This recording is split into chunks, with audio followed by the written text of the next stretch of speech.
So this is a Max video. This is how I spend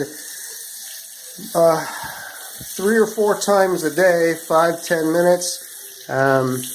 We drain his ear out. It's tough to see on the, but this whole thing, basically, when he blows his nose, it comes out his ear, and so all of the goo and the infection, you know, because his sinuses and his eustachian tube and his ear, it's all been eaten away, so it's just all one big pool of snot.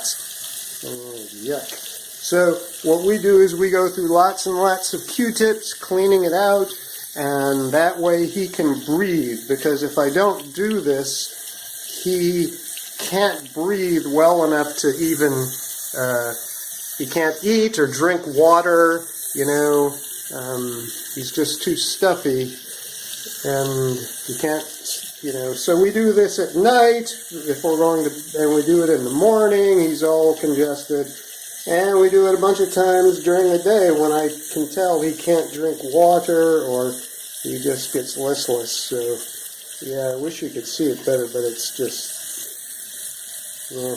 Anyway, so yeah, so he, you know, he looks pretty good for, you know, he's kind of elderly. I don't know if you can see his, you know, grayed bits, but yeah, he should be fine if he could just get this infection all cleaned out and get it all sewed up, so you know, all the bits that are connected that shouldn't be connected get disconnected. Yeah, so okay, I think he's I don't know.